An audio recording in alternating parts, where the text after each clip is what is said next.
kui me räägime nagu sellisest enesejuhtimisest või enesevalitsemisest, siis see võib tähendada mitut asja, et seda ei pruugigi saada üldse paari sõnaga kirja panna.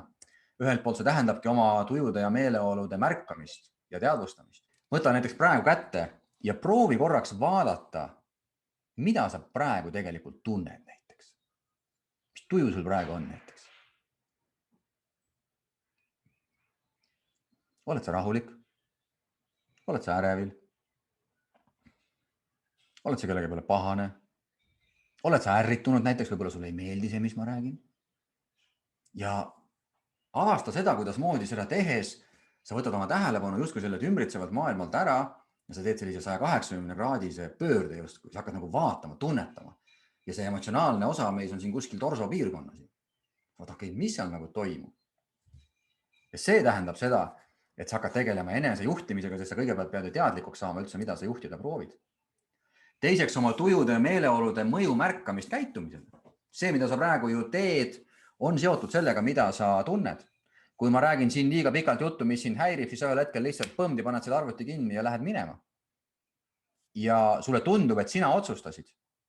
Aga tegelikult võib-olla sa tõlgendasid minu juttu läbi oma vaadete mingil viisil, mis tekitas sinul mingisuguse emotsiooni ja põmaki. See emotsioon tegelikult pani sind teatud viisil käituma ja võib-olla sa magad seetõttu maha mingisuguse väärtusliku asja, mis pärast siin programmis tuleb. Kolmandaks siis oma mõtete märkamist ja nende mõjude märkamist tujudele. Võib-olla selline semantiliselt keeruline ülesehitus, aga nii nagu sa saad märgata enda seisundit, emotsionaalset seisundit, saad sa praegu ju märgata, mida sa tegelikult sellest kõigest arvad. Mitte mida sa tunned selles suhtes, vaid mida sa arvad. Mida sa räägid praegu, kuidas sa kommenteerid seda näiteks. Mis pildid sulle pähe tulevad, mälust välja tulevad, kui ma mingisuguseid asju räägin. Et kas sa märkad seda või on see täiesti automaatne protsess. Neljandaks, veel sügavamale. Oma vaadete, oma uskumuste, oma tõekspidamiste, hoiakute, põhimõtete, mis tegelikult moodustavad kõik ühe terviku, uskumuste süsteem, nende märkamist ja nende mõjude märkamist mõtlemisele. Miks inimesed lähevad konflikti? Neil on erinevad vaated. Miks sageli, ma ei tea, tütar ema lähevad konflikti, ei räägi 5 aastat võib-olla. Nad näevad asju erinevalt. See erinev asjade nägemine tekitab neis erinevaid mõtteid, erinevaid tundeid, mille tulemusena tekib konflikt. Ja viiendaks, oma tähelepanu juhtimise võime märkamist või üldiselt oma tähelepanu märkamist. Sest lõppkokkuvõttes meie tähelepanu loob meie kogemuse.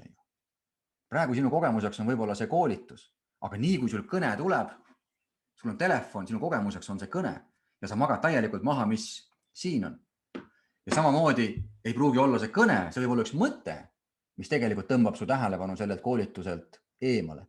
Ja nüüd, kui sa ei märka seda, kuidas moodi su tähelepanu hüppab palju ringi, sa ei suuda võib-olla keskenduda, siis jällegi ei ole kasu ju erinevatest mingitest tehnikatest ja võtetest, et oma aega paremini planeerida, vaid küsimus on lihtsalt, et sa ei märka seda, kuidas su tähelepanu läheb hajuma.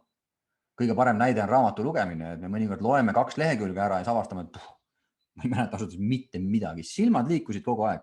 Füüsiline keha toimis, luges, aga tegelikult kohale see ei jõudnud, sellepärast et su tähelepanu oli kuskil mõtetes üldjuhul.